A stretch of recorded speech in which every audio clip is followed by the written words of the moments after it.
قاتلة. ايوه هعرف اقول لك مش ايوه مش جدي او ستي، ايوه هقول لك ايوه عرف مين هتلاقي قدامك جدي من غير ما اشوف ولا حاسب هلاقي قدامي كب الملايين سيد الشاغل. لو تعرف اللي هيقول هضرب ليك جمهور بالسود مرة ايوه قاعد برا ما هناك شبه يهود، بس هقول لك ماشي منك لابس الواي بس عرف مين هو ده الانسان مش جاي. ايوه هقول لك مين ده اللي هعرف اقول لك في الاساطير، واحد اسمه امير والتاني ملك المسامير. المسامير هي دي الكلمة اللي بوصلها لدماغك. ايوه لاني بعمل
مشاكل في المدرجات من الشماريخ والألعاب النارية.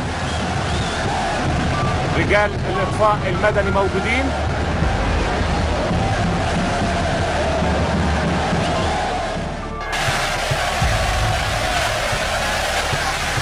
هذه الشماريخ اللي موجوده مع جماهير نادي الزمالك. بقول لحضراتكم عاملين هم احتفاليه منفصله خاصه بيهم تماما في مدرجات بترول اسيوط.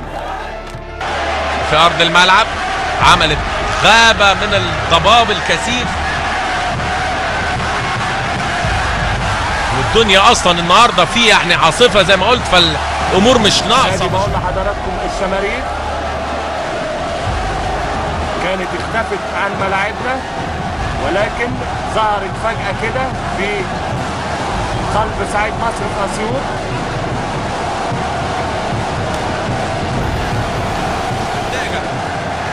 الصواريخ والمقذوفات النارية دي صحيح جمهور الزمالك سعيد بفرقته وبلعبته، لكن زي ما بنقول دايما دون الخروج عن المألوف.